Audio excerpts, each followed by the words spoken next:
Hello, magic monitor. Okay, എല്ലാവരും meditation ഒക്കെ കഴിഞ്ഞ് കൂളായിട്ട് ഇരിക്കുകയായിരിക്കും. സോ വീഡിയോ ഓൺ ചെയ്യാൻ പറ്റുന്നവർക്ക് വീഡിയോ ഓൺ ചെയ്തിരിക്കുക. ഓക്കെ, അപ്പോൾ ഇന്നത്തെ സെക്ഷൻ എടുക്കുന്നത് നമ്മുടെ ഷെഫീഖ് അലി സാറാണ്. മണി മാനേജ്മെന്റ് എന്നാണ് സാറുടെ ടോപ്പിക്ക് വരുന്നത്. അപ്പോൾ ഈ ഒരു സെക്ഷൻ എടുക്കാൻ വേണ്ടി സാറിനെ ഇൻവൈറ്റ് ചെയ്യാണ്. Shafiq Ali sir, please welcome sir. Thank you, ma'am. സ്റ്റാർട്ട് ചെയ്തോളൂ. Friends, good morning. മെഡിറ്റേഷൻ ഒക്കെ കഴിഞ്ഞ് അതിൻ്റെതായിട്ടുള്ള ഫീലിലാണ് എല്ലാവരും ഇരിക്കുന്നത്.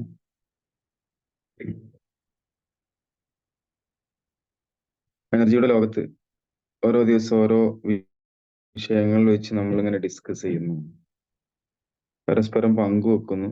ഒരു വല്ലാത്ത മോട്ടിവേഷനിലൂടെ നമ്മൾ ഓരോ പ്രഭാതവും ഏറ്റെടുക്കുന്നു. മാജിക്കിന്റെ എല്ലാ സഹപ്രവർത്തകർക്കും നന്മകൾ നേർന്നുകൊണ്ട് പുതിയൊരു വിഷയത്തിലേക്ക് നമ്മൾ വരികയാണ്. ഓഡിയബിൾ ആണോ അല്ലേ എന്നുള്ളതൊന്ന് ക്ലിയർ ചെയ്യണം. ഓക്കെ ആണ്, ക്ലിയർ ആണ്. ഓക്കെ.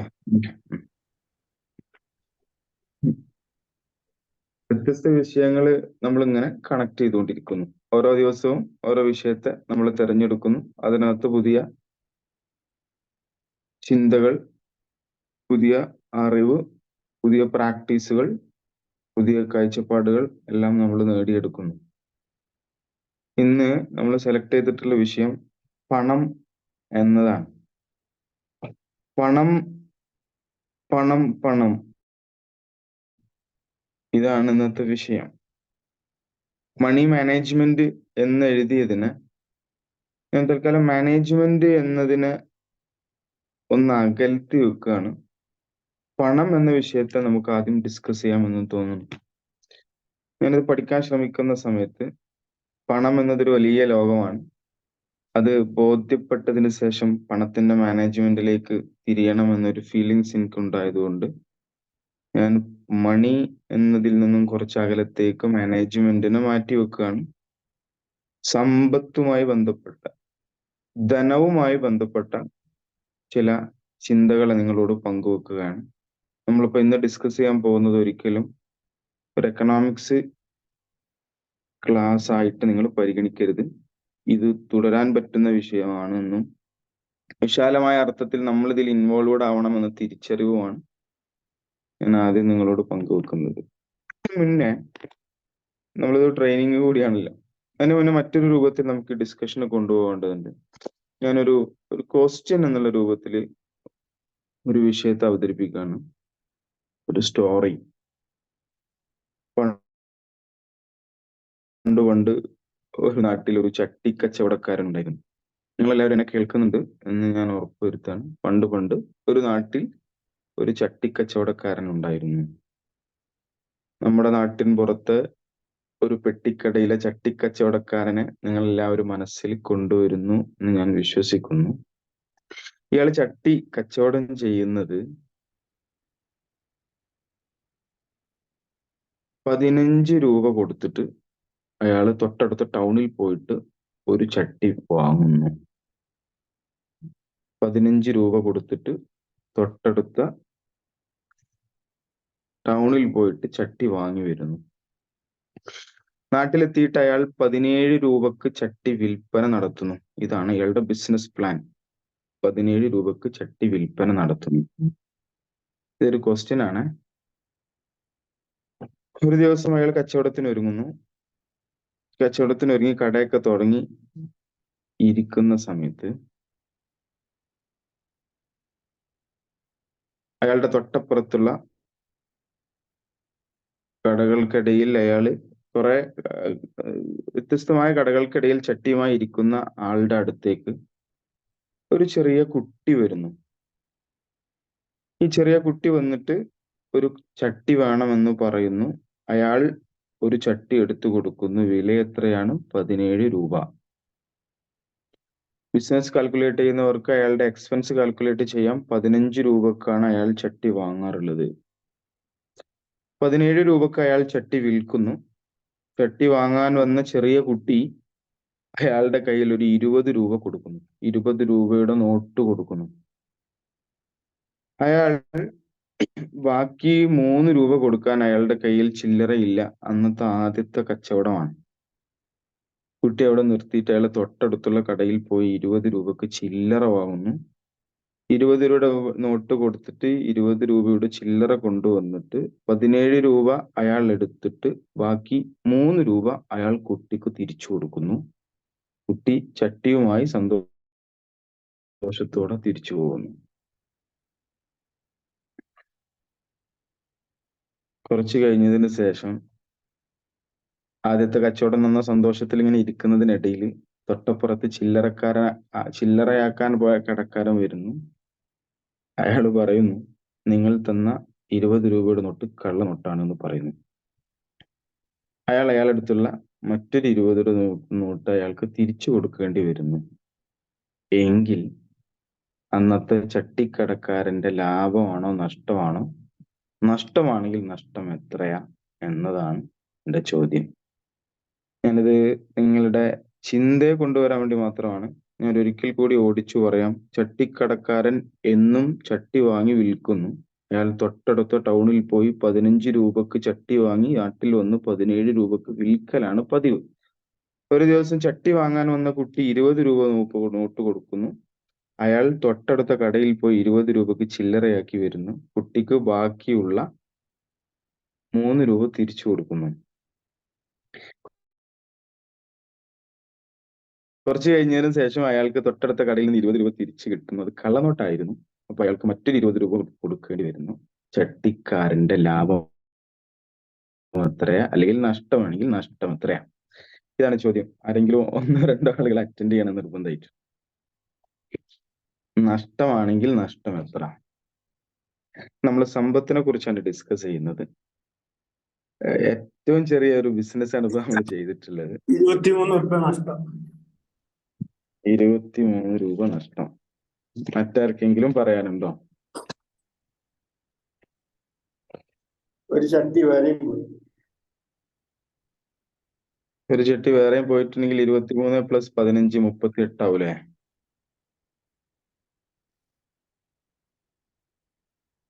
$58 രൂപ നഷ്ടം.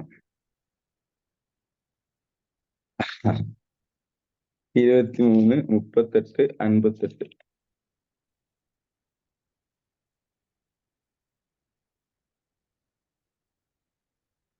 ഇനിയും ആളുകൾക്ക് പറയാം.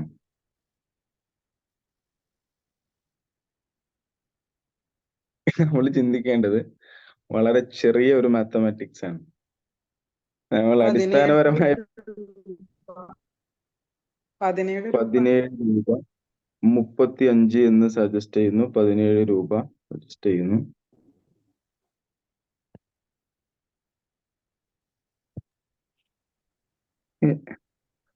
അഗെയിൻ 38 നഷ്ടമാണ് എന്ന് റിപ്പീറ്റ് ചെയ്യുന്നു. എനിവേ, ഞാൻ എൻ്റെ എക്സ്പീരിയൻസ് കൂടി പറയാം.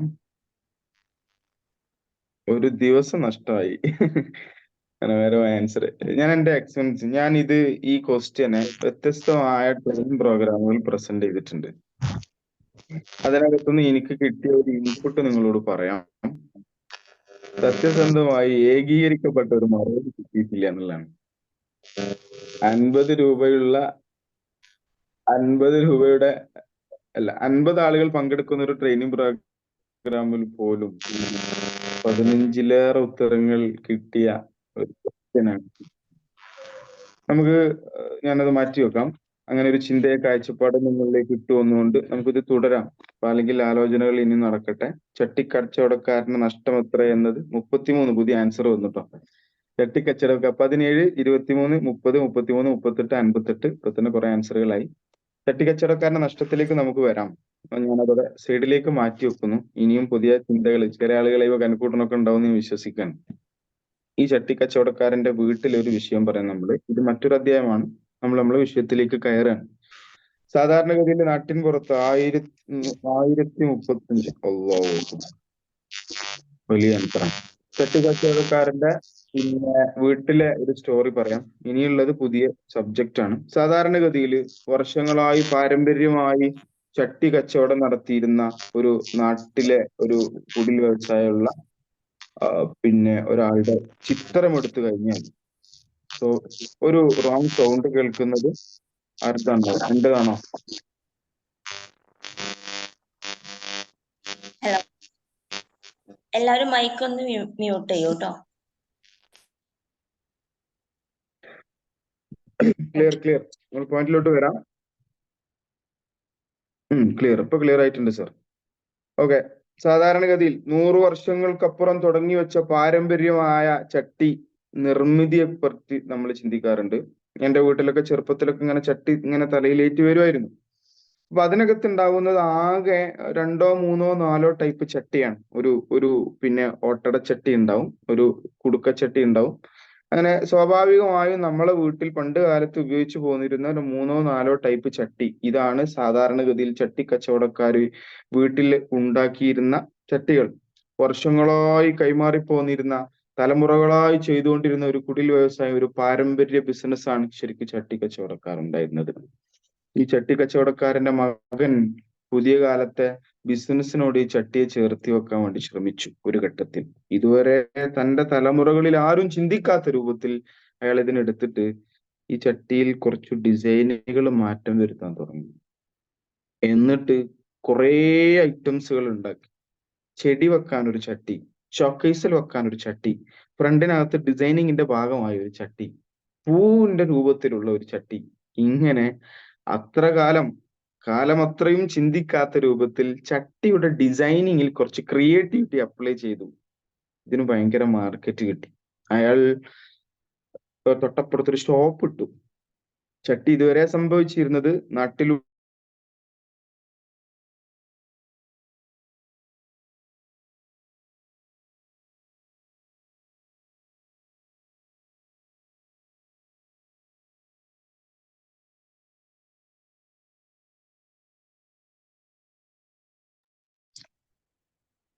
Hello Shafeeq sir.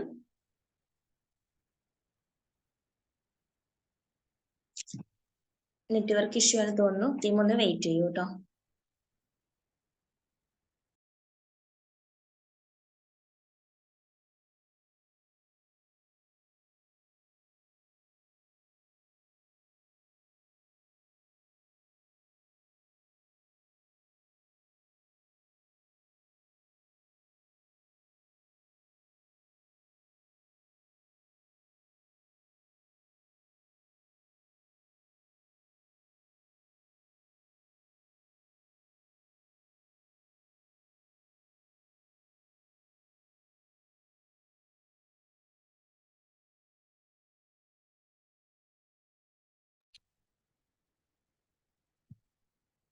സുലേഹ നാട്ടിൽ കൂടിയോ?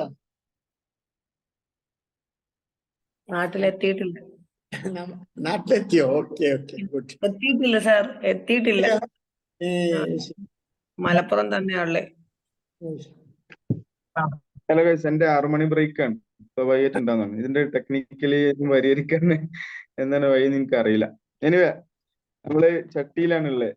അപ്പൊ അയാൾ അതില് ഐഡിയ ഉപയോഗിച്ചു, ക്രിയേറ്റിവിറ്റി ഉപയോഗിച്ചപ്പോ ചരിത്രത്തിൽ ഇല്ലാത്ത രൂപത്തിൽ ഒരു വലിയ വിപ്ലവം അയാളുടെ തലമുറയിലൂടെ സംഭവിച്ചു എന്നതാണ് ഇതിനകത്ത് നമ്മൾ ചിന്തിക്കേണ്ട ഒരു പോയിന്റ്. ഇവിടെ നമുക്ക് പോയിന്റ് ഇന്ന് ഇത്രയേ ഉള്ളൂ. കളിമണ്ണ് പ്ലസ് ഒരു സ്പെഷ്യൽ വർക്ക് ഈക്വൽ ടു ചട്ടി ആകുമായിരുന്നു. ആ ചട്ടിയെ നമ്മൾ വിതരണം ചെയ്യാറുണ്ടായിരുന്നു. ആ ചട്ടി പണമായിരുന്നു. ഇതിനെ നമ്മൾ ഈ കളിമണ്ണും ചട്ടി ഇതിലേക്ക് പ്ലസ് ഐഡിയ ഇൻവെസ്റ്റ് ചെയ്തു. അത് പണത്തിന്റെ അളവിനെ വല്ലാണ്ട് ഉയർത്തി എന്നുള്ള ഒരു ഫിനാൻഷ്യൽ കൺസെപ്റ്റിനെ പറയാനാണ് ഞാൻ ഈ ചിത്രം പറഞ്ഞത്. എനിവേ, പണം എന്നതിന്റെ ഒരു ഡെഫിനിഷനെ ശരിക്ക് നമ്മൾ ഇതിനകത്ത് നിന്ന് ക്രിയേറ്റ് ചെയ്തെടുക്കേണ്ടതുണ്ട്. എങ്ങനെയാണ് പണം വർദ്ധിക്കുന്നത് എന്നുള്ള ഒരു ചിന്തയെ നമ്മൾ ഉണ്ടാക്കിയെടുക്കേണ്ടതുണ്ട് എന്നിടത്തുനിന്നാണ് നമ്മൾ ഈ പറയുന്നത്. അതിന്റെ മുന്നേ എന്തിനു പണം എന്നുള്ളിടത്ത് ഒരു ഡിസ്കഷൻ പറഞ്ഞു വെച്ചിട്ട് നമുക്ക് മറ്റു വിഷയത്തിലേക്ക് പോവാം. നമ്മളെ ജീവിതത്തിലെ ആവശ്യങ്ങൾ രണ്ട് തരത്തിലാണുള്ളത്. നീഡ് രണ്ടു തരത്തിലാണ് നമ്മുടെ ജീവിതത്തിൽ ഉണ്ടാവുന്നത്. അത് നമുക്ക് ജനറലി ക്ലാസിഫൈ ചെയ്യുന്നത് ഒന്ന് ബയോളജിക്കൽ നീഡ് എന്ന് വേണമെങ്കിൽ പറയാം. നമ്മൾക്ക് ബയോളജിക്കൽ എന്ന് പറഞ്ഞാൽ അതിനകത്ത് ഫിസിക്കലി ഒക്കെ ഉൾപ്പെടുന്ന രൂപത്തിലുള്ള നീഡ്സുകൾ ഉണ്ടാവും. മറ്റൊന്ന് സൈക്കോളജിക്കൽ നീഡ്സ് ആണ്. ഈ രണ്ട് നീഡ്സ് ആണ് മനുഷ്യ ജീവിതത്തിൽ ആവശ്യമുള്ള സാഹചര്യങ്ങൾ. അങ്ങനെയാണ് ബയോളജിക്കൽ നീഡിൽ ഉൾപ്പെടുന്നത് നമുക്കെന്നും ഭക്ഷണം വേണം, നമുക്ക് വീട് വേണം, നമുക്ക് വസ്ത്രങ്ങൾ വേണം, നമ്മളെ ശരീരത്തെ പ്രൊട്ടക്ട് ചെയ്യാനുള്ള എല്ലാ സംഗതികളും വേണം. ഇങ്ങനെ തുടങ്ങി എല്ലാ നീഡുകളും ബയോളജിക്കൽ നീഡ് എന്ന കാറ്റഗറിയിലേക്ക് നമ്മൾ ഉൾപ്പെടുത്തണം. മറ്റൊന്ന് സൈക്കോളജിക്കൽ നീഡാണ്. സൈക്കോളജിക്കൽ നീഡ് എന്ന് പറഞ്ഞാൽ നമുക്ക് സന്തോഷം വേണം, ഹാപ്പി മൂഡ് ഫീലിങ്സ് വേണം. ഇങ്ങനെയുള്ള കുറെ സംഗതികളാണ് സൈക്കോളജിക്കൽ നീഡ് ഉണ്ടാവുന്നത്. ഇതിനകത്ത് പണത്തിന്റെ പ്രസൻസ് ബയോളജിക്കൽ നീഡ് സമ്പൂർണമായും നമുക്ക് പണം കൊണ്ട് പരിഹരിക്കാൻ കഴിയും. ഈ ഒരു തിരിച്ചറിവിലേക്കാണ് നമ്മൾ പോകേണ്ടത്. സൈക്കോളജിക്കൽ നീഡ്, ഞാൻ ഇതിനൊരു ജനറൽ ക്ലാസിഫിക്കേഷൻ കണ്ടാൽ മതി. സൈക്കോളജിക്കൽ നീഡിലുള്ളത് നമുക്ക് സന്തോഷം ഉണ്ടാക്കുന്നതാണ്, ചില റിലേഷൻഷിപ്പിനെ ബിൽഡ് ചെയ്യുന്നതാണ്. ഇത് ഭാഗികമായിട്ടെങ്കിലും ഇതിനകത്തും പണത്തിന് ഇൻവോൾവ്മെന്റ് ഉണ്ട് എന്നാണ് നമ്മൾ മനസ്സിലാക്കേണ്ടത്. പുതിയ ഡിസ്കഷൻ പ്രകാരം എല്ലാം 2024 ചർച്ച പ്രകാരം സമ്പൂർണമായും പണം കൊണ്ട് പരിഹരിക്കും എന്നുള്ള തത്വത്തിലേക്കാണ് നമ്മളെ പുതിയ ജീവിത കാലഘട്ടത്തെ പോകുന്നത്. ഇഷ്ടത്തെ പണം കൊടുത്ത് വാങ്ങാൻ പറ്റുന്നിടത്തേക്കാണ്, സ്നേഹം ബിൽഡ് ചെയ്യാൻ പണം ഉപയോഗിക്കാൻ പറ്റുന്നിടത്താണ് നമ്മൾ ഉള്ളത്. എനിവേ, രണ്ട് പ്രധാനപ്പെട്ട ഏരിയ ഓഫ് നീഡ്സ് എന്ന് ബയോളജിക്കൽ നീഡാണെന്ന് സൈക്കോളജിക്കൽ നീഡാണ്. ബയോളജിക്കൽ നീഡിന് സമ്പൂർണ്ണമായും പണം കൊണ്ട് പരിഹരിക്കപ്പെടണം. സൈക്കോളജിക്കൽ നീഡ് ഒരു പരിധി വരെ, സമ്പൂർണ്ണം അല്ലെങ്കിൽ ഒരു പരിധി വരെ ഫിനാൻസ് കൊണ്ട് മറികടക്കാൻ പറ്റുന്നുള്ളതാണ്. നമുക്ക് ഒരു ഉദാഹരണം പറഞ്ഞാൽ, നമുക്ക് ചിലത് മാത്രമാണ് ശരിക്ക് ചിലപ്പം പരിഹരിക്കാൻ പറ്റാത്ത ചില സംഗതി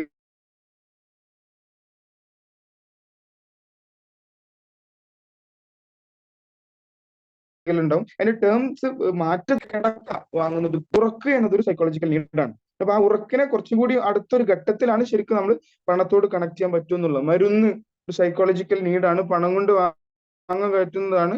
ആരോഗ്യം എന്നത് ഒരു പക്ഷെ പണം കൊണ്ട് വാങ്ങാൻ പറ്റണമെന്നില്ല. മരുന്ന് വാങ്ങിയാലും അനാരോഗ്യത്തെ പരിഹരിക്കാനേ പറ്റുള്ളൂ. ആരോഗ്യം ചിലപ്പോൾ നമുക്ക് പണം കൊണ്ട് വാങ്ങാൻ പറ്റിക്കൊണ്ടെന്നില്ല. വീട് അതൊരു പണം കൊണ്ട് വാങ്ങാൻ പറ്റും, പക്ഷെ കുടുംബത്തെ നമുക്ക് പണം കൊണ്ട് വാങ്ങാൻ പറ്റണമെന്നില്ല. ക്ലോക്ക് പണം കൊണ്ട് വാങ്ങാം, പക്ഷെ സമയം നമുക്ക് പണം കൊണ്ട് വാങ്ങാൻ പറ്റില്ല. പുസ്തകം നമ്മൾ പണം കൊണ്ട് വാങ്ങാം, പുസ്തകത്തിനകത്തു നിന്ന് കിട്ടേണ്ട വിവേകത്തെ നമുക്ക് പണം കൊണ്ട് വാങ്ങാൻ പറ്റില്ല. ഈ രൂപത്തിലുള്ള ഒരു ചിന്ത വെച്ചുകൊണ്ട് ആണ് നമ്മൾ പണം കൊണ്ട് നമ്മൾ ജനറലി സമീപിക്കുന്നത്. അപ്പം ചിലതെങ്കിലും പണം കൊണ്ടേ വാങ്ങാൻ പറ്റൂ എന്നതാണ് ഇതിനകത്ത് നമ്മൾ എടുക്കേണ്ട ഇൻപുട്ട്. ചിലതെങ്കിലും പണം കൊണ്ടേ നമുക്ക് വാങ്ങാൻ പറ്റൂ, പണമാണ് പ്രധാനം എന്നതാണ് ഇതിനകത്തുള്ളത്. ഞാൻ ഒരു കൺസെപ്റ്റ് പറയുന്നതിന് ഇൻട്രോ പറഞ്ഞതാണ്. നമ്മൾ ശരിക്കും എന്താ ഒരു പണത്തിന്റെ മെക്കാനിസം ശരിക്കും നമ്മൾ പറഞ്ഞു. ഞാൻ നേരത്തെ ഇൻട്രോ പറഞ്ഞതിന് ആവർത്തിക്കുന്നു, ഒരിക്കലും ഇത് ഒരു ഇക്കണോമിക്സിന്റെ ഡിസ്കഷൻ അല്ല. ഇത് നമ്മള് അബണ്ടൻസ്, സമൃദ്ധി കൊണ്ടുവരാൻ നമ്മളിൽ പണത്തോടുണ്ടാവുന്ന സമീപനത്തെ മാത്രമാണ് നമ്മൾ ഡിസ്കസ് ചെയ്യുന്നത് കേട്ടോ. പണം എന്നാൽ എന്താണ്, നമ്മൾ ഈ രൂപത്തിൽ ഡിഫൈൻ ചെയ്തല്ലോ. പണം എന്നാൽ എന്താണ് എന്നുള്ള ഒരു ക്വസ്റ്റ്യന് നമ്മൾ പണം ഉണ്ടാക്കുന്നതും, ലോകത്ത് നമ്മളെ പരിസരത്തുള്ള മുഴുവൻ ആളുകളും 100 രൂപ ഉണ്ടെങ്കിൽ 200 രൂപ ഉണ്ടാക്കാനുള്ള ശ്രമങ്ങൾ നടത്തും, പുതിയ ബിസിനസ്സുകൾ ആലോചിക്കും, ജോലികൾ തിരയും. അതെന്തെന്നുള്ള നമുക്ക് അടുത്തൊരു ഘട്ടത്തിൽ ഞാൻ പറയുന്നുണ്ട് ഇൻഷാ അല്ലാഹ്. പണത്തിന്റെ ഡെഫിനിഷനെ കുറിച്ചോ പണത്തിന്റെ കാഴ്ചപ്പാടുകളെ കുറിച്ചോ നമ്മൾ ആരും ഡിസ്കസ് ചെയ്യുന്നില്ല എന്നതുകൊണ്ട് മാത്രമാണ് ഈ ഒരു കമ്മ്യൂണിറ്റിയിൽ ഞാൻ ഇങ്ങനെ ഈ വിഷയത്തെ സെലക്ട് ചെയ്ത് നിങ്ങളോട് കൺവേ ചെയ്യുന്നത്. പണം എന്നാൽ ജീവിതമാണ് എന്ന ഒരു കാൽക്കുലേഷനിലേക്കാണ് നമ്മൾ എത്തേണ്ടത് കേട്ടോ. പണം ഈക്വൽ ടു ജീവിതമാണ്. അതെങ്ങനെയെന്ന് നമുക്ക് ഡിഫൈൻ ചെയ്തെടുക്കണം. ജീവിതം എന്ന് പറഞ്ഞാൽ ഒരു രസകരമായ ചിന്തയാണ്. ജീവിതം എന്ന് പറഞ്ഞാൽ ശരിക്കും എനർജി പ്ലസ് സമയമാണ്. നമ്മളെടുത്തുള്ള എനർജിയെ, നമുക്ക് നിലനിൽപ്പിന് ആവശ്യമായ എനർജിയെ നമ്മൾ വിനിയോഗിച്ചു കൊണ്ടിരിക്കുന്നു. ആ വിനിയോഗത്തിലൂടെ നമ്മൾ കടന്നു പോകുന്ന നിമിഷങ്ങളാണ് ശരിക്കും നമ്മുടെ ജീവിതം. അപ്പം ജീവിതത്തിൽ 2 ഘടകങ്ങളാണുള്ളത്, ഒന്ന് എനർജിയും ഒന്ന് സമയവുമാണ്. സമയം എന്ന് പറഞ്ഞാൽ നമ്മളെ ആയുസ്സാണ്. എനർജി എന്ന് പറഞ്ഞാൽ നമ്മളുടെ ആക്ടിവിറ്റികളാണ്, നമ്മൾ ഇവിടുത്തെ എൻഗേജ്മെന്റ്സ് ആണ് ശരിക്കും എനർജി എന്ന് പറഞ്ഞാൽ. ഞാൻ മനസ്സിലാൻ വേണ്ടിയിട്ട് പറയുന്നു. ഒന്നുകൂടി നിങ്ങളെ ഒന്ന് ബ്രേക്ക് ഡൗൺ ചെയ്ത് കഴിഞ്ഞാൽ, എനർജി തീരുന്ന ഒരു ഘട്ടത്തിൽ സമയം ബാക്കിയായാൽ പോലും ജീവിതം അവസാനിച്ച പോലെ. ഏതുപോലെ? നമ്മൾ മരിച്ചിട്ടില്ല, പക്ഷെ നമുക്ക് ജീവിതം ഇല്ല, മരിച്ചിട്ടില്ല. നമ്മളൊരാൾ കോമയിൽ കിടക്കാണ്, അയാൾ എന്ത് ചെയ്തിട്ടില്ല, സമയം അവസാനിച്ചിട്ടില്ല, പക്ഷെ അയാളുടെ എനർജി അയാൾ അവസാനിപ്പിച്ചിട്ടുണ്ട്. വൃദ്ധയായി ഒന്നിനും പറ്റാതെ അവശനായി കിടപ്പിലായ ഒരു രോഗിയെ പറ്റിയിട്ട് നമുക്ക് പറയാം എനർജി ക്ലോസ്ഡ്, ബട്ട് സമയം ഇനിയും ഉണ്ട്, മരിച്ചു പോയിട്ടില്ല, പക്ഷെ ജീവിതമാണ് എന്ന് നമുക്ക് പറയാൻ കഴിയില്ല. ഞാൻ ഈ ഒരു ഇക്വേഷൻ അങ്ങ് ഡിഫൈൻ ചെയ്യുന്നതിന്റെ ഭാഗമായിട്ട് മാത്രം കേട്ടോ പറയുന്നത്. ഞാൻ തിരിച്ചു പറയാം, സമയം അവസാനിച്ചു, എനർജി അവസാനിച്ചിട്ടില്ല. അപ്പോഴും ജീവിതം സ്റ്റോപ്പ് ചെയ്തു. സമ്പന്നനായ ഒരാൾ, റാഹത്തായ ജീവിതം മുന്നോട്ട് നയിക്കുന്ന ഒരാൾ ആക്സിഡന്റിൽ മരണപ്പെടുന്നു, അയാളുടെ സമയം ബ്രേക്ക് ചെയ്യുന്നു, അയാളുടെ എനർജി ഇനിയും ഒരുപാട് ബാക്കിയുണ്ടായിരുന്നു. അകാലത്തിൽ പൊലിഞ്ഞു എന്ന് നമ്മൾ പറയുന്ന ഒരു സാധനത്തിന്റെ പിന്നിലുള്ള ഒരു സാധനമാണ് time is closed but energy pending ആണ്. അയാളുടെ കുറെ സമ്പത്തുണ്ട്, അയാൾക്ക് ഇനിയും ജീവിക്കാനുള്ള മരുന്നുണ്ടായിരുന്നു. അപ്പൊ ജീവിതം എന്ന് പറഞ്ഞാൽ എനർജി പ്ലസ് സമയമാണ്. എനർജി എന്ന് പറഞ്ഞാൽ എനർജി തീർന്ന ജീവിതം തീർന്നു, സമയം ബാക്കിയായിട്ട് കാര്യമില്ല. സമയം തീർന്നാൽ ജീവിതം തീർന്നു, എനർജി ബാക്കിയായിട്ട് കാര്യമില്ല. ഈ സാധനത്തിൽ നിന്ന് നമ്മൾ കൺവേ ചെയ്യുന്ന മറ്റൊരു സാധനം, ജീവിതം എന്ന് പറഞ്ഞാൽ എനർജി പ്ലസ് സമയമാണെങ്കിൽ പണം എന്ന് പറഞ്ഞാലും എനർജി പ്ലസ് സമയമാണ്. ഈ രണ്ടും ഒരേ ഇക്വേഷനിലൂടെയാണ് ജീവിതം സമം പണം എന്നിടത്തേക്ക് നമ്മൾ കൊണ്ടുവരുന്നത്. പണം എന്ന് പറഞ്ഞാൽ എന്താണ്? ഒരു നിശ്ചിത സമയത്ത് നമ്മൾ രൂപപ്പെടുത്തിയെടുക്കുന്ന എനർജിയാണ് ശരിക്കും പണം. അപ്പം money is equal to energy plus time, life is equal to energy plus time, then life is equal to money. ഞാൻ പറഞ്ഞ ക്ലിയർ ആണെന്ന് വിശ്വസിക്കുന്നു. ഈ ഡെഫിനിഷനിൽ നിന്ന് നമുക്ക് കിട്ടുന്നത് പണം എന്ന് പറഞ്ഞാൽ അത് ജീവിതമാണ് എന്നതാണ്. അപ്പോ പണത്തിനകത്തുള്ള ആക്ടിവിറ്റീസ് ആണ് ഇനി നമ്മൾ കാൽക്കുലേറ്റ് ചെയ്യേണ്ടത്. പണത്തെ നമ്മൾ എനർജി ആയി രൂപപ്പെടുത്തിയെടുക്കുക, അല്ലെങ്കിൽ പിന്നെ നമുക്ക് ആവശ്യമായ പണം എനർജി കൊണ്ട് കൺവേ ചെയ്യുക എന്നുള്ള ഇതാണ് ലൈഫ് ഈക്വൽ ടു മണി എന്ന രൂപത്തിലേക്ക് വരുന്നത്. ഇനി നമ്മൾ ജീവിതത്തിന്റെ എവിടെയാണ് നമുക്ക് പണം ആവശ്യമുള്ളത് എന്ന് ചിന്തിച്ചു നോക്കിയാൽ ഈ പണത്തിന്റെ കൃത്യമായ ഡെഫിനിഷനിലേക്ക് നമുക്ക് എത്താൻ പറ്റും. കൃത്യമായി പറഞ്ഞാൽ അപ്പം ഇതിനകത്ത് നമ്മൾ പ്രധാനമായിട്ടും ലോ ഓഫ് അബണ്ടൻസ്, ഞാൻ എപ്പോഴും സെഫ് സാറിന് നിരന്തരമായ ലോ ഓഫ് അട്രാക്ഷൻ പറ്റി ക്ലാസ് കേൾക്കാറുണ്ട്, അല്ലെങ്കിൽ നമ്മൾ നിരന്തരം പറഞ്ഞു വെക്കുന്നത് അതാണ്. കുറച്ചെങ്കിലും ആളുകൾക്ക് ഇത് മനസ്സിലാവുമായിരിക്കും, പക്ഷെ അല്ലെങ്കിൽ ഇങ്ങനത്തെ കുറെ എക്സ്ട്രാ റൂൾസുകൾ ഉണ്ട്. പിന്നെ അതിനകത്ത് ഒരു പ്രധാനപ്പെട്ട റൂൾസ് ആണ് ശരിക്കും ലോ ഓഫ് അബണ്ടൻസ്, സമൃദ്ധിയുടെ നിയമം എന്ത് എന്നുള്ളതാണ്. അപ്പം പണമാണ് ജീവിതം എന്ന് നമ്മൾ പറഞ്ഞു വെച്ചെടുത്തുനിന്ന് ഈ അബണ്ടൻസിന്റെ ലോ എന്ത് എന്നുള്ള ഒരു ചിന്തയെ മാത്രം നമ്മൾ പറയണം. നമ്മൾ പറഞ്ഞു വെച്ചത് ധനം equal to time plus energy, life is equal to time plus energy. നമ്മൾ അയാൾ 8 മണിക്കൂർ ജോലിക്ക് പോകുന്നു. 8 മണിക്കൂർ അയാൾ ജോലിക്ക് പോകുമ്പോൾ അയാൾക്ക് കിട്ടുന്ന ഒരു ഇൻകം ഉണ്ട്, അതാണ് എനർജി കൊണ്ട് അയാൾ പണമാക്കി മാറ്റുന്നത്. പ്ലസ് ടൈം 8 മണിക്കൂറാണ്. ഇതിനകത്ത് 8 മണിക്കൂർ എന്നത് 12 മണിക്കൂറായിട്ട് അയാൾ ഉയർത്തി കഴിഞ്ഞാൽ, എനർജി പ്ലസ് ടൈമിന് ഇൻക്രീസ് ചെയ്ത് കഴിഞ്ഞാൽ, അയാൾക്ക് ഹാഫ് ഡേ ഡ്യൂട്ടി എടുത്തത് ഫുൾ ഡേ ഡ്യൂട്ടി ആക്കുകയാണെങ്കിൽ, അല്ലെങ്കിൽ എക്സ്ട്രാ നൈറ്റിൽ ഡ്യൂട്ടി എടുക്കുകയാണെങ്കിൽ അയാൾക്ക് അഡീഷണൽ പേയ്മെന്റ് കിട്ടും. നമ്മൾ ഇക്വേഷനിൽ ഇങ്ങനെയാണ്, ടൈം ഇൻക്രീസ് ചെയ്താൽ അപ്പുറത്ത് എന്ത് ചെയ്യും, പണം ഇൻക്രീസ് ആവും. ഈ സാധനത്തെ കുറച്ചും കൂടി ഇപ്പം മറ്റു രൂപത്തിലേക്ക് പറഞ്ഞാൽ, ഒരാൾക്ക് 100 കല്ല് തൊട്ടപ്പുറത്തേക്ക് മാറ്റി വെക്കാനുണ്ട്, 1-ാം നിലയിലേക്ക് കൊണ്ടുവെക്കാനുണ്ട്. അയാൾ അതിന് രാവിലെ 8 മണിക്ക് തുടങ്ങിയാൽ അയാൾക്ക് ശരിക്കും 100 കല്ല് എത്തണമെങ്കിൽ വൈകുന്നേരം 3 മണി വരെ പണിയെടുക്കണം. ഈ പ്രൊപ്പോർഷനിലുള്ള ഒരു ടാസ്കിനെ ഒരു കപ്പാസിറ്റി, എനർജി കൂടുതലുള്ള ഒരാൾ, ഹെവി കപ്പാസിറ്റി ഉള്ള ഒരാൾ വന്നിട്ട് തകൃതിയായി ചെയ്ത് രാവിലെ 8 മണി മുതൽ 12 മണിയായപ്പോൾ അത് തീർത്ത് പോയാൽ അയാൾക്ക് സമയം കുറഞ്ഞു. 5 മണിക്കൂർ ആവശ്യമുള്ള ഒരു ടാസ്കിനെ 3 മണിക്കൂർ കൊണ്ട് അയാൾ അവസാനിപ്പിച്ചാൽ അയാൾക്ക് ഈക്വലി പണം കിട്ടണമെങ്കിൽ അയാളുടെ എനർജി വർദ്ധിപ്പിക്കണം, അയാൾ പണം ഇൻക്രീസ് ചെയ്യിപ്പിക്കണം, അല്ല എനർജി ഇൻക്രീസ് ചെയ്യിപ്പിച്ചാൽ മാത്രമേ അയാൾക്ക് പണം കിട്ടുള്ളൂ. അപ്പൊ ഈ പ്രപ്പോർഷനാണ് ശരിക്കും പണത്തിന്റെ കൺസെപ്റ്റ് എന്നുള്ളതാണ് പറയേണ്ടത്.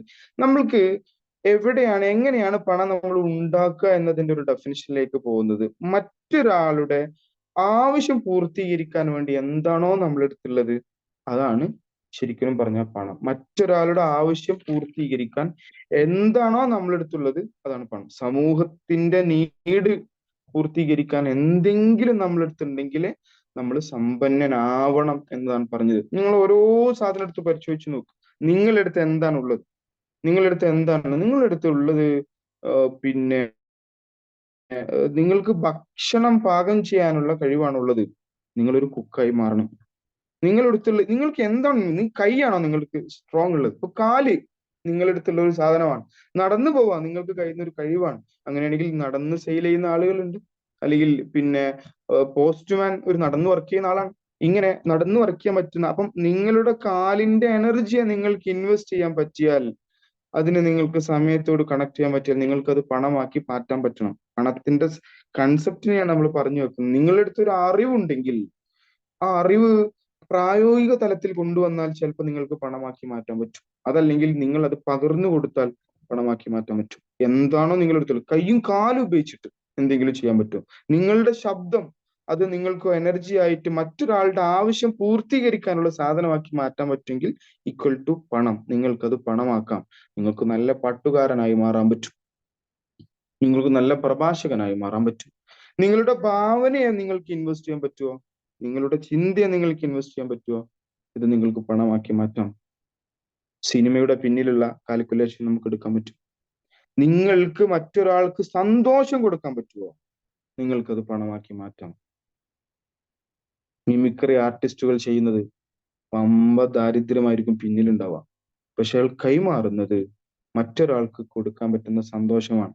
ഫിസിക്കൽ പ്രൊഡക്റ്റുകൾ മാത്രമല്ല, ജീവിതത്തിൽ ഒരു മനുഷ്യന് ആവശ്യമായ മൈന്യൂട്ട് മൂവ്മെന്റ്സുകൾ മുതൽ കമ്പൽസറി സാധനം വരെ നിങ്ങളുടെ അടുത്തുണ്ടോ, നിങ്ങൾക്കത് പണമാക്കി മാറ്റാൻ പറ്റും.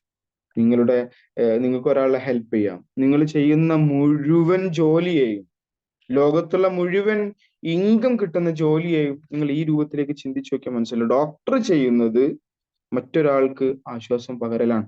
എഞ്ചിനീയർ ചെയ്യുന്നത് മറ്റൊരാൾക്ക് അയാൾക്ക് കൊടുക്കാൻ പറ്റുന്ന രൂപത്തിലുള്ള ഇത് കൊടുക്കലാണ്. കൺസൾട്ടിങ് കൊടുക്കാൻ പറ്റുന്ന ആളുകളുണ്ട്. നിങ്ങളുടെ അടുത്ത് എന്തുണ്ടോ അത് പല രൂപത്തിൽ വരാം.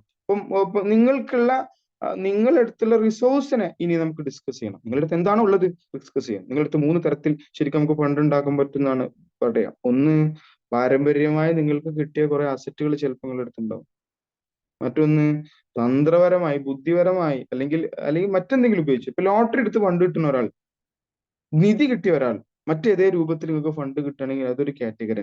ഈ 2 കാറ്റഗറി മാറ്റി വെച്ചാൽ മറ്റുള്ളതൊക്കെ നോർമലി നിങ്ങൾ ഫണ്ട് കിട്ടുന്ന ഏരിയയാണ്. ഈ നോർമലി ഫണ്ട് നിങ്ങൾക്ക് ഉണ്ടാക്കുന്ന കൺസെപ്റ്റിനെയാണ് പറയുന്നത്.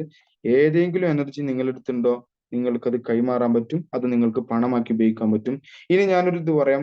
ലോകത്ത് ഒരാൾ പോലും തൻ്റെ സമൃദ്ധിക്ക് വേണ്ടിയിട്ട് ഇൻവെസ്റ്റ് ചെയ്യാൻ എനർജി ഇല്ലാത്ത ഒരു മനുഷ്യനുമില്ല. ഇതാണ് നമ്മൾ പണത്തിൽ കാഴ്ചപ്പാട് ഉണ്ടാക്കിയെടുക്കേണ്ടത്. എനിക്ക് വേണ്ടി ജീവിക്കാൻ, എൻ്റെ സമൃദ്ധിക്ക് വേണ്ടി എനിക്ക് ഉപയോഗപ്പെടുത്താൻ ഉള്ള റിസോഴ്സ് ഇല്ലാത്ത ഒരു മനുഷ്യനും ലോകത്തില്ല. ഒരാൾ പോലും ഇല്ല. അപ്പൊ ഞാനിങ്ങനെ ആലോചിക്കാറുണ്ട്, ഈ സാധനങ്ങൾ ഇങ്ങനെ ചിന്തിക്കുന്ന സമയത്ത് ആലോചിക്കാറുണ്ട്, നമുക്ക് ജോലി ചെയ്യാം, അപ്പൊ കാലില്ലാത്ത ആൾ എന്ത് ചെയ്യും? നല്ല ചോദ്യമാണ്. നമുക്ക് കൈയുകൊണ്ട് നമുക്ക് എനർജിയെ കൺവേർട്ട് ചെയ്യാം, പണമാക്കി മാറ്റാം. അപ്പൊ കൈയില്ലാത്ത ആൾ എന്ത് ചെയ്യും? നിങ്ങൾ ആലോചിച്ച് നോക്കണം. ഞാൻ ഈ ചിന്ത ഉള്ള സമയത്താണ് എൻ്റെ നാട്ടുകാരനായ ശിഹാബ് പൂക്കോട്ടൂർ കയ്യുമില്ല കാലുമില്ല, കൈയില്ലായ്മ കൊണ്ടും കാലില്ലായ്മ കൊണ്ടും അയാൾ ഫണ്ട് ഉണ്ടാക്കുന്നുണ്ട്. അത് അയാൾ മറ്റൊരു എനർജി അയാൾ കൺവേർട്ട് ചെയ്തു. ഇത് മനോഹരമായ ഒരു ചിന്തയാണ്. നമ്മളെടുത്ത് സമൃദ്ധിക്ക് വേണ്ടി ഉപയോഗിക്കാൻ എനർജി ഇല്ലാത്ത ഒരു മനുഷ്യനും ഇല്ല ലോകത്ത് എന്ന സിദ്ധാന്തം ആര് ഉൾക്കൊണ്ടോ, നമ്മൾ സ്വമേധയാ ദരിദ്രനാവാൻ പാടില്ല എന്ന തിയറിയിലേക്ക് നമ്മൾ എത്തും. ഇതാണ് നമ്മൾ മനസ്സിലാക്കേണ്ടത്. ഈ ഒരു കൺസെപ്റ്റിനെ അപ്ലൈ ചെയ്യുക എന്നുള്ളതാണ് എൻ്റെ ടാസ്ക്. ഫിനാൻഷ്യലി ഉള്ള കൺസെപ്റ്റ്, ലോ ഓഫ് അബണ്ടൻസ് എന്ന് പറയുന്ന ഒരു സാധനം ഉള്ളത്, ഈ കാഴ്ചപ്പാട് ആദ്യം നമ്മൾ ഉണ്ടാക്കിയെടുക്കുകയും എന്നിട്ട് പിന്നെ അത് എങ്ങനെ ഡിസ്ട്രിബ്യൂട്ട് ചെയ്യുകയും ചെയ്യുക എന്നുള്ള ഒരു രൂപത്തിൽ നിന്നായിരിക്കണം എന്നുള്ളതാണ്. എനിവേ, പിന്നെ ഇതാണ് ഈ പ്രധാനമായിട്ടും ഇപ്പൊ പറയാനുള്ളത്. ഒരു ഫിനാൻഷ്യൽ സാധനം ഇപ്പൊ ഏത് രൂപത്തിലാണ് നമ്മൾ ഇതിനെ കൺവേർട്ട് ചെയ്യേണ്ടത്, ഏതൊക്കെ രൂപത്തിൽ നമുക്ക് ഇതിനെ പറ്റും എന്നതൊക്കെ ഈ കാഴ്ചപ്പാടുകൾ രൂപപ്പെടുത്തിയെടുത്തതിന് ശേഷം ഇതിന്റെ ഡിസ്കഷൻ ഒരു എക്കണോമിക് സ്റ്റൈലിലേക്ക് മാറ്റി കഴിഞ്ഞാൽ, ഞാൻ അതാ പറഞ്ഞ മണി മാനേജ്മെന്റ് എന്ന സാധനത്തെ മാനേജ്മെന്റിലേക്ക് പോകുന്നതിന് മുന്നേ എന്താണ് മണി എന്ന കാഴ്ചപ്പാടിനെ രൂപപ്പെടുത്തിയെടുക്കുക എന്നുള്ളതാണ്. ഇനി നമുക്ക് ഏതെങ്കിലും രൂപത്തിൽ നമുക്ക് പണം നമ്മൾ ഉണ്ടാക്കിയെടുക്കുക എന്നുള്ളിടത്ത് നമുക്ക് ചിന്തിക്കേണ്ടത് ക്യാഷ് ഫ്ലോ, അല്ലെങ്കിൽ പണ്ട് ഈ സാധനത്തെ, അതിന് മുന്നേ ഞാനൊരു സാധനം ഒരു ചോദിക്കണം, അല്ലെങ്കിൽ ഒരു ക്വസ്റ്റ്യൻ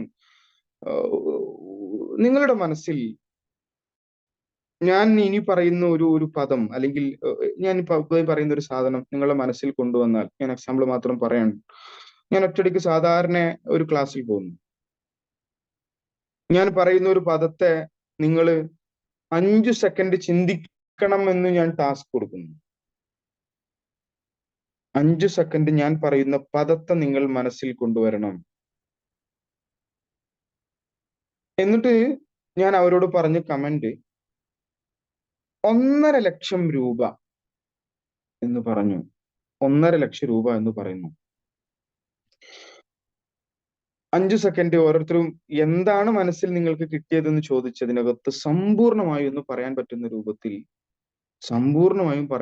രൂപത്തിൽ ഓരോരുത്തർ ഇങ്ങനെ 500-ന്റെ 3 കെട്ടാണ് ചില ആളുകൾ മനസ്സിൽ കണ്ടത്. പണം ഇങ്ങനെ കുറ്റിയിൽ കെട്ടുകിടക്കുന്ന ഗോൾഡ് കോയിന്റെ ആ ഒരു സാധനത്തെ കണ്ടവരുണ്ട്. 1.5 ലക്ഷം രൂപക്ക് വില മതിക്കാൻ പറ്റുന്ന. പക്ഷെ അതിനകത്ത് നമ്മൾ പറഞ്ഞു വെക്കുന്നത്, നിങ്ങളുടെ ലോ ഓഫ് അബണ്ടൻസുമായി ബന്ധപ്പെട്ട്, അല്ലെങ്കിൽ പണവുമായി ബന്ധപ്പെട്ടുള്ള കാഴ്ചപ്പാടുമായി ബന്ധപ്പെട്ട് നിങ്ങൾ കാണേണ്ടത് സമൃദ്ധിയാണ് എന്നാണ് ശരിക്കും. ഇതിന് പലപ്പോഴും പണം എന്നത് ശരിക്കും നോട്ടുകെട്ട് മാത്രമല്ല, പണം എന്നത് ഇസ്സത്താണ്, നിങ്ങളുടെ സ്റ്റാൻഡേർഡ് ആണ് എന്നുള്ള ഒരു ചിന്തയാണ് ശരിക്കും അതിനകത്ത് നിന്ന് നമ്മൾ ഉരുത്തിരിഞ്ഞെടുക്കേണ്ടത്. അപ്പൊ നമ്മൾ 1.5 ലക്ഷം രൂപ ഉണ്ടാക്കാനുള്ള വഴികൾ, 1.5 ലക്ഷം രൂപ നമുക്ക് വരുന്നതിന്റെ റിസോഴ്സിനെ നമുക്ക് സ്വപ്നം കാണാം, അല്ലെങ്കിൽ ആ രൂപത്തിലേക്ക് ഒരു ചിന്താഗതിയും മാറ്റാം എന്നുള്ളതാണ്. ക്യാഷ് മാനേജ്മെന്റിൽ, ക്യാഷ് ഫ്ലോയിൽ അങ്ങോട്ടും ഇങ്ങോട്ടും ഉണ്ടാകുന്ന പ്രധാനമായിട്ടും 4 ഏരിയകളിന്റെ, അല്ലെങ്കിൽ നമ്മൾ ആസ് എൻ എംപ്ലോയി എന്നതാണ് ഫസ്റ്റിൽ പണം സമ്പത്ത് വരുന്നതിന്.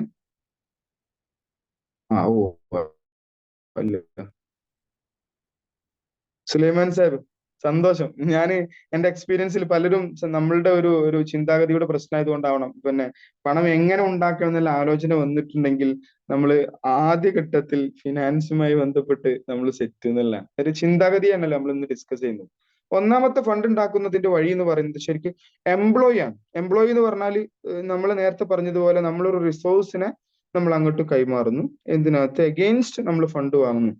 അപ്പൊ ഇതിനകത്ത് ലോകത്തുള്ള ഭൂരിപക്ഷം ആളുകളും എംപ്ലോയി കൺസെപ്റ്റ് ഉള്ള ആളുകളാണ്. ഈ ചിത്രം നിങ്ങൾക്ക് 4 കിട്ടിക്കഴിഞ്ഞാൽ നമ്മൾ എവിടുന്ന് പിന്നെ ഇതിന് അടുത്ത ശ്രമങ്ങൾ വരുന്നു എന്നുള്ള ചിന്ത വേണ്ടിയിട്ടാണ് കേട്ടോ. കൂടുതൽ ആളുകൾ അക്കോമഡേറ്റ് ചെയ്യപ്പെടുന്നത് എംപ്ലോയി സ്ട്രാറ്റജിയിലാണ്. ഇതിന്റെ സുഖം എന്താണെന്നല്ല, കുറച്ചും കൂടി എളുപ്പമാണ്. നമുക്ക് ഈ പറയപ്പെട്ട സാധനം നമ്മളുടെ എനർജി ഡിസ്ട്രിബ്യൂട്ട് ചെയ്യുന്നത് ഏത് രൂപത്തിലും ആവാം. ഈ രൂപമാണ് സാധാരണ ജോലിക്കാരെ, ജോലി ചെയ്യുന്ന, ജോലി ഉണ്ട് എന്ന് പറയാൻ പറ്റുന്ന മുഴുവൻ ആളുകളും ഈ രൂപത്തിലായിരിക്കും. അയാളുടെ ഏതെങ്കിലും എനർജി കൺവേർട്ട് ചെയ്യുന്നു, അയാൾ പണം വാങ്ങുന്നു. അപ്പൊ എംപ്ലോയി ആണ് ഒരു സാധനം. നിലവിൽ ഇപ്പൊ സർക്കാർ ഉദ്യോഗസ്ഥർ മുഴുവൻ എംപ്ലോയീസ് ആണ്. ഇതിനകത്ത് ചില ചെറിയ മാറ്റങ്ങൾ, ഇപ്പൊ ജില്ലാ കളക്ടറൊക്കെ ചിലപ്പം ജസ്റ്റ് ആൻ എംപ്ലോയി മാത്രം ആയിക്കോണമെന്നൊന്നുമില്ല. അയാളുടെ പവറും സാധനമൊക്കെ ഉണ്ട്. എംപ്ലോയിയുടെ പ്രത്യേകത എന്ന് പറയുന്നത്, അത് നമ്മൾ ജോലി ചെയ്തു കൊടുത്താൽ മതി. എന്താണോ നിർദ്ദേശിക്കുന്നത് അത് ചെയ്തു കൊടുക്കുക, അതിന്റെ റിസോഴ്സിനായിട്ട് ഉപയോഗപ്പെടുത്തുക എന്നുള്ളതാണ്. ഇതാണ് ഒരു കാറ്റഗറി. മറ്റൊന്നുണ്ടാവുന്നത് സെൽഫ് എംപ്ലോയി ആണ്. രണ്ടാമത്തെ ഒരു ഘട്ടം സെൽഫ് എംപ്ലോയി ആണ്. അപ്പം സെൽഫ് എംപ്ലോയി എന്ന് പറഞ്ഞാൽ നമ്മളായിട്ട് ജോലി ക്രിയേറ്റ് ചെയ്യുന്നു, നമ്മളായിട്ട് അത് ചെയ്യുന്നു, ഈ രൂപത്തിലാണ്. കുടിൽ വ്യവസായങ്ങളൊക്കെ ഒരു പക്ഷേ സെൽഫ് എംപ്ലോയി കൺസെപ്റ്റ് ആയിരിക്കും. അതുപോലെ സ്വയം ഒരു ചെറിയൊരു സ്ഥാപനങ്ങൾ ഉണ്ടാകും. കുടിൽ വ്യവസായം എന്ന് പറയുമ്പോൾ പപ്പടം ഉണ്ടാക്കുന്ന കമ്പനിക്കാർ, വേറെ ഒരു ഇൻസ്ട്രക്ഷൻ ഇല്ല, ഇത് അധികാരം വേറെ ആയിരിക്കില്ല, നമ്മൾ തന്നെ ചെയ്യുന്നു, നമ്മളെ വീട്ടുകാർക്ക് പാട് കൂടി ചെയ്യുന്നു. അപ്പൊ നമ്മൾ തന്നെയാണോ മുതലാളിയും, നമ്മൾ തന്നെയാണ് തൊഴിലാളി എന്നുള്ള രൂപത്തിൽ നമ്മൾ ചെയ്യുന്ന വർക്കിനെയാണ് ശരിക്കും സെൽഫ് എംപ്ലോയ്. മറ്റൊരാൾക്ക് വേണ്ടി പണിയെടുത്ത് കൊടുക്കുന്നതാണ് എംപ്ലോയി. അതാണ്ട് അതിന്റെ ഒരു അടിത്തട്ടിലെ ഘട്ടം കേട്ടോ. അതിനേക്കാൾ കുറച്ചും കൂടി ഉയർന്ന തസ്തികയാണ് സെൽഫ് എംപ്ലോയ്. സ്വയം നമ്മൾ രൂപപ്പെടുത്തി കൊടുക്കുക. ചെറിയൊരു ഷോപ്പ്, ചായക്കടക്കാരൻ ശരിക്കും ഒരു സെൽഫ് എംപ്ലോയി ആണ്. ഫിനാൻസിന്റെ കൺസെപ്റ്റ് ആയിട്ട് പറയുന്നത്, ഇതിന്റെ ഇൻകത്തിന്റെ ഇതിന്റെ അളവ് പോലെ അല്ല കേട്ടോ പറയുന്നത്. മൂന്നാമത്തെ ഒരു സാധനം ഉള്ളത് ബിസിനസ്മാൻ ആവുക എന്നുള്ളതാണ്. ബിസിനസ്മാൻ ആവുമ്പോൾ ഉണ്ടാവുന്ന ഒരു കാര്യം എന്താന്ന് പറഞ്ഞാൽ അയാളുടേതാണ് കൺസെപ്റ്റ്, അയാളാണ് ഇത് അപ്ലൈ ചെയ്യുന്നത്. പക്ഷെ അയാൾ പണി എടുത്തോണമെന്നൊന്നുമില്ല, എടുക്കാതിരിക്കാം. ജോലി ചെയ്യുന്ന ആളുകൾ വേറെയാണ്. അധികാരം അയാളുടെ സ്വന്തം സ്ഥാപനമാണ്. അപ്പൊ അയാൾക്ക് കുറെ സ്റ്റാഫുകൾ വെച്ചിട്ടായിരിക്കും അയാൾക്കുണ്ട്. ഇതിനകത്തുള്ള ഒരു ഗുണം, എംപ്ലോയി എന്ന് പറയുന്നത് ജോലി അന്വേഷിച്ച് നടക്കുന്ന ഒരാളാണ്. നിങ്ങളതിന്റെ ആ ഒരു സ്റ്റെപ്പ് മനസ്സിലാക്കിയാൽ മതി. എംപ്ലോയി എന്ന് പറഞ്ഞാൽ ജോലി അന്വേഷിച്ച് നടക്കുകയാണ്. പക്ഷെ ബിസിനസ്മാൻ എന്ന് പറഞ്ഞാൽ ജോലി കൊടുക്കുകയാണ്, ഓരോരുത്തർക്കും ജോലി അപ്ലൈ ചെയ്ത് കൊടുക്കുകയാണ്. അപ്പം ഒരാൾ കൊടുക്കുന്നതും ഒരാൾ വാങ്ങുന്നതും തമ്മിലുള്ള വ്യത്യാസം നമ്മൾ ഈ എംപ്ലോയിയും ബിസിനസ്മാനും തമ്മിലുണ്ട് എന്ന രൂപത്തിലേക്ക് വേണം. അപ്പൊ എംപ്ലോയി ഒരു ബിസിനസ് അങ്ങനെ രൂപപ്പെടുത്തിയെടുക്കാം എന്നത് നമ്മൾ നേരത്തെ പറഞ്ഞു വെച്ചു കൊടുക്കുന്നതാണ്. ഒരാൾ സമൂഹത്തിന് വേണ്ടി ആവശ്യമുള്ള ഒന്ന് അയാൾക്ക് എങ്ങനെ കൊടുക്കാൻ പറ്റുമോ, അയാളുടെ പേഴ്സണൽ എനർജി എന്നുള്ളതല്ല, അയാളുടെ ചിലപ്പോൾ ഭാവനയിൽ നിന്ന് എടുത്തൊരു എനർജി കൺവേർഷൻ ആവാം, അല്ലെങ്കിൽ അയാളുടെ ബുദ്ധിപരമായി ക്രിയേറ്റ് ചെയ്തൊരു ഐഡിയ അയാൾ മറ്റൊരു രൂപത്തിലേക്ക് കൺവേർട്ട് ചെയ്ത എനർജി ആവാം മറ്റൊരാൾക്ക് കൊടുക്കുന്നത്. ഇനി ഇതാണ് ബിസിനസ്മാൻ. ഈ രൂപത്തിലാണ് അടുത്തൊരു സ്റ്റെപ്പ്. നാലാമത്തെ ഒരു ഘട്ടം ഉള്ളത് ഇൻവെസ്റ്റർ എന്നതാണ്. ഇതിൽ ഏറ്റവും മനോഹരമായ പൊസിഷൻ ശരിക്കും ബിസിനസ്മാൻ ആണ് കേട്ടോ. നാലാമത്തെ ഘട്ടം ഇൻവെസ്റ്റർ ആണ്. അയാൾക്ക് ജോലിയൊന്നും ചെയ്യണ്ട, ജോലി ചെയ്യണ്ടെന്ന് മാത്രമല്ല, അയാൾക്ക് എഫേർട്ട് എടുക്കണ്ട, അയാൾക്ക് ചിന്തിക്കൊന്നും വേണ്ട, അയാൾ പണം കൊണ്ടുപോയിട്ടാൽ മതി.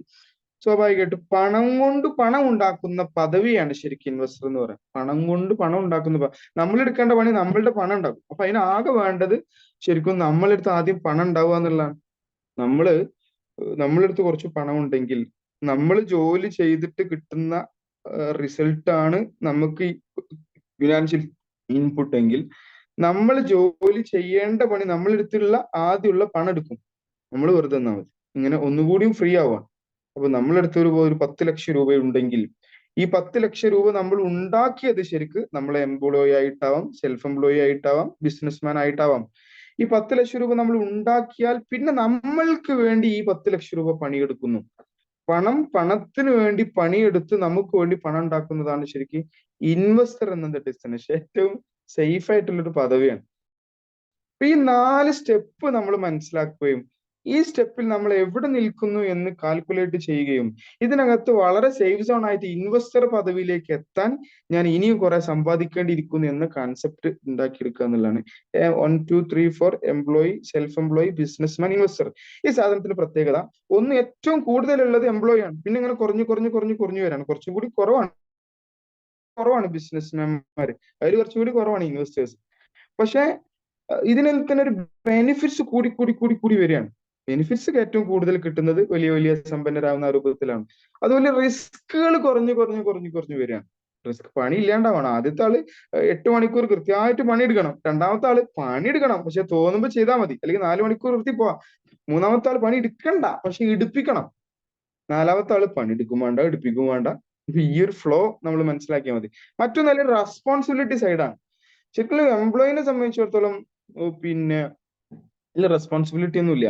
നമ്മൾ ഏൽപ്പിച്ച പണിയെടുക്കുക. ഇനിയിപ്പോ നമ്മൾ എടുത്ത് എന്തെങ്കിലുമൊക്കെ ശരിയായില്ല, കുഴപ്പമില്ല, അതൊക്കെ മുതലാളി നോക്കിക്കോളും. സെൽഫ് എംപ്ലോയി നമുക്ക് അത്ര റിസ്ക് ഇല്ലെങ്കിലും റെസ്പോൺസിബിലിറ്റി കുറച്ചൊക്കെ നമ്മളെടുത്ത് തന്നെയാണ്. കാരണം നമ്മൾ തന്നെയാണ് ഇത് ചെയ്യുന്നത്. ടെൻഷൻ അടിക്കാനൊന്നുമില്ല, പരിഹരിക്കപ്പെടാനൊക്കെ പറ്റും. ബിസിനസ്മാൻ ഒരുപക്ഷെ നമ്മളായിരിക്കും അത് ചെയ്യുന്നത്, അത് നമ്മൾക്ക് വേണ്ടി പണിയെടുക്കുന്ന ആൾ വേറെ ആയിരിക്കും. അതുകൊണ്ട് റെസ്പോൺസിബിലിറ്റി കൂടുതലാണ്. അപ്പം ഇതിനകത്ത് ഒരു ഈ രൂപത്തിൽ റെസ്പോൺസിബിലിറ്റി സൈഡിൽ നിന്ന് നോക്കുകയാണെങ്കിലും കൂടി വരികയാണ്. പക്ഷെ ഇൻവെസ്റ്റർ അല്ലെങ്കിൽ വലിയൊരു ഫിനാൻസ് കൊണ്ട് പണം ഉണ്ടാക്കുന്ന ആളാണെങ്കിൽ അവിടെയും പിന്നെ നമ്മള് നോളജിനും ഇതിനും അപ്പുറത്തേക്ക് റണ്ണിങ് റെസ്പോൺസിബിലിറ്റി ഒക്കെ നമുക്ക് കുറവാണ്. അപ്പൊ ഈ ഒരു സാധനമാണ് പണവുമായി ബന്ധപ്പെട്ട് നമ്മൾ ചിന്തയിൽ കൊണ്ടുവരേണ്ടത് എന്നാണ് പറയുന്നത്. ഞാൻ കൂടുതൽ സമയം എടുക്കണമെന്ന് ആഗ്രഹിക്കുന്നില്ല. 2 ടൈപ്പ് പിന്നെ പണത്തിന്റെ ഫ്ലോ ആണ്. ഒന്ന് പ്രൊഡക്റ്റീവ് മെത്തേഡും ഉണ്ട്, മറ്റൊന്ന് കൺസംഷൻ മെത്തേഡ് ഉണ്ട്. പ്രൊഡക്റ്റീവ് മെത്തേഡ് എന്ന് പറഞ്ഞാൽ നമ്മളിത് ക്രിയേറ്റ് ചെയ്യുന്നു, മറ്റുള്ളവരെ നമ്മളെടുത്ത് വാങ്ങുന്നു.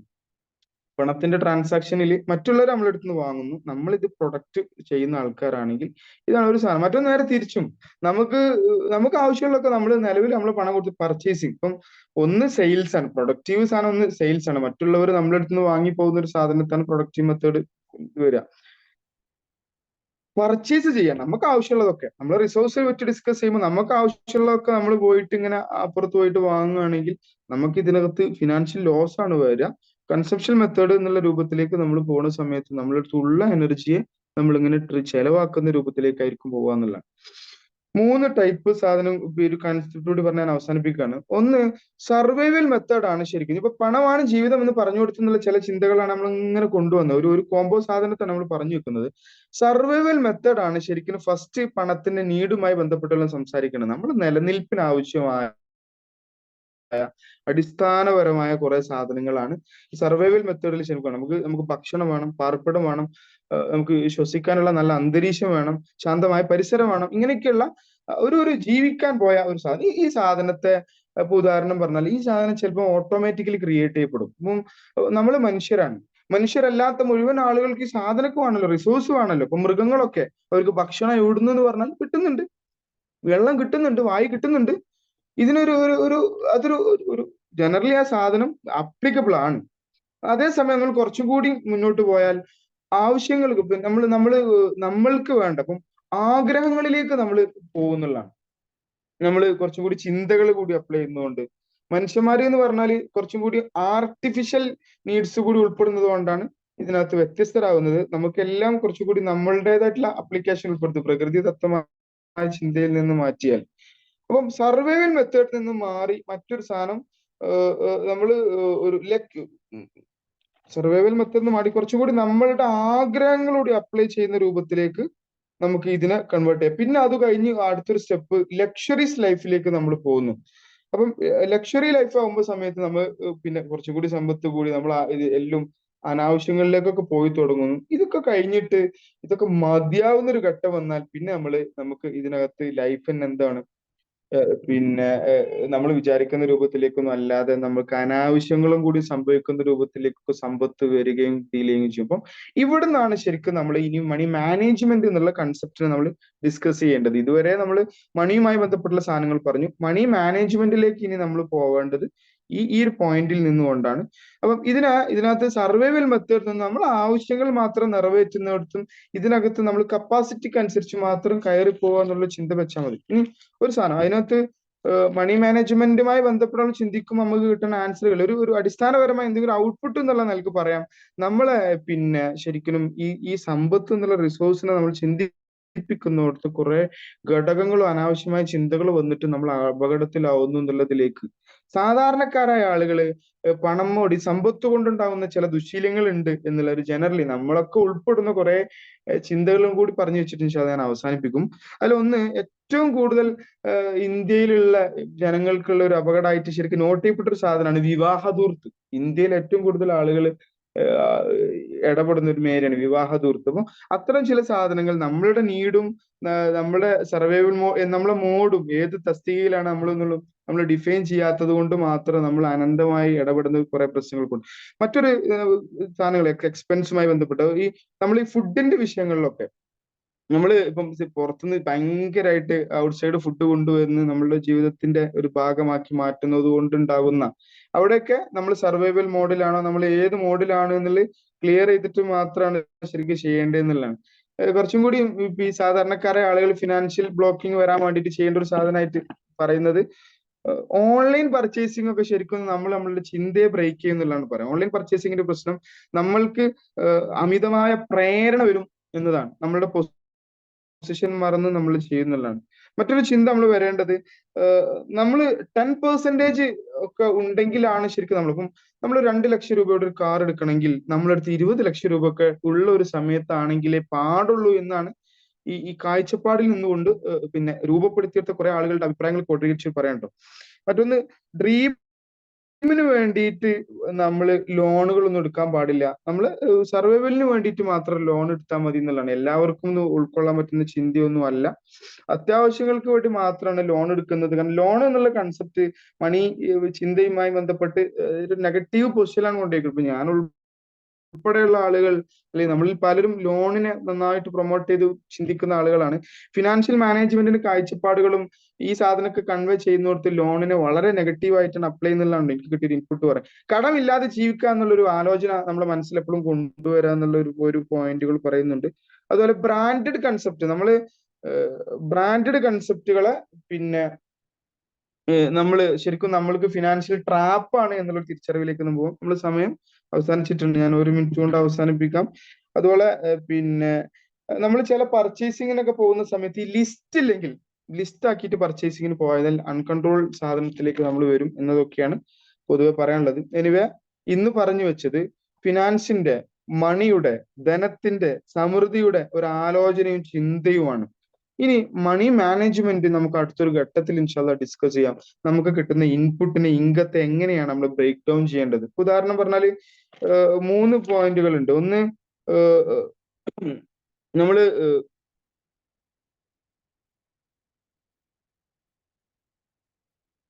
നമ്മളടുത്തുള്ള റിസോഴ്സിനെ ഉപയോഗപ്പെടുത്തിയിട്ട് നമുക്ക് ഫണ്ടിനെ കൺട്രോൾ ചെയ്യാം, അല്ലെങ്കിൽ ഫണ്ട് നമുക്ക് വരുത്താം.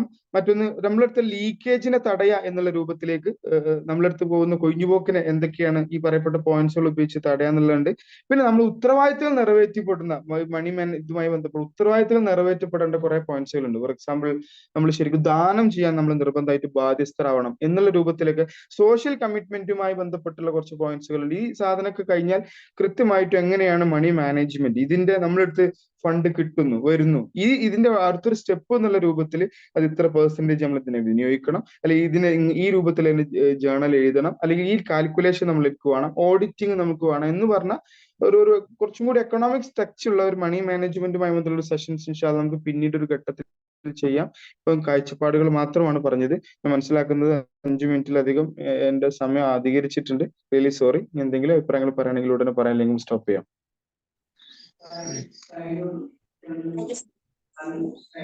Yes, sir. Shafeeq sir, Good morning.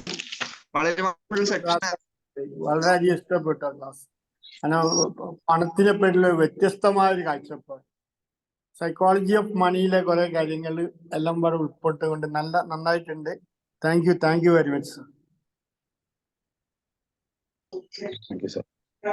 Good morning, sir. Good morning to all. വളരെ wonderful എന്ന് പറയാതിരിക്കാൻ നിവർത്തി. എന്താണ് പണം, അതിന്റെ നീഡ്, അങ്ങനെ പറഞ്ഞ് പണം എങ്ങനെ ഉണ്ടാക്കണം, എങ്ങനെ സേവ് ആകണം, ഒരുപാട് കാര്യങ്ങളിലൂടെ മുന്നോട്ട് പോവുകയുണ്ടായി, യാത്ര ചെയ്യിക്കുകയുണ്ടായിരുന്നു. ഏതായാലും നമ്മളെല്ലാവരും അറിഞ്ഞിരിക്കേണ്ട, ശ്രദ്ധിക്കാതിരിക്കുന്നതായ കാര്യങ്ങളിലൂടെ മുന്നോട്ട് പോയിട്ടുള്ളത്. അപ്പൊ തീർച്ചയായിട്ടും ഏറ്റവും അത്യാവശ്യമായ, ജീവിക്കണമെങ്കിൽ പണം ആവശ്യമാണ്. എങ്കിൽ തന്നെ ആ പണത്തിന്റെ ഉണ്ടാക്കേണ്ടതിന്റെയും അതോടെ ബന്ധപ്പെട്ട് ഒരുപാട് കാര്യങ്ങളെ കുറിച്ച് ഇവിടെ പറയുന്നുണ്ടായിരുന്നു. സമയപരിധി ഉണ്ടെങ്കിൽ പോലും ആ സമയപരിധിക്ക് ഉപരിയായിട്ടുള്ള കുറെ വിഷയങ്ങൾ ഇതിൻ്റെ അകത്ത് ചേർത്തിട്ടുണ്ട്. അപ്പൊ എന്തായാലും വളരെ ഒരു sir, thank you very much. Thank you Babu sir. Okay, നമുക്ക് ടൈം ആൾമോസ്റ്റ് ആയിട്ടുണ്ട്, നമുക്ക് വൈൻഡപ്പ് ചെയ്യാം. അപ്പോൾ ഒരുപാട് പേർക്ക് ഒരുപാട് ഹെൽപ്ഫുൾ ആയിട്ടുണ്ടെന്ന് അറിയാം. സോ ഈ ഒരു കമന്റും കാര്യങ്ങളും നിങ്ങൾക്ക് വേണമെങ്കിൽ ഗ്രൂപ്പിൽ ഷെയർ ചെയ്യാവുന്നതാണ്. ഫീഡ്ബാക്കും കാര്യങ്ങളൊക്കെ, ഡൗട്ട്സ് ഉണ്ടെങ്കിൽ നിങ്ങൾക്ക് ഗ്രൂപ്പിൽ ചോദിക്കാം. ഓക്കെ, സെഷൻ വൈൻഡപ്പ് ചെയ്യാണ്. Thank you Shafiq sir, and thank you to all.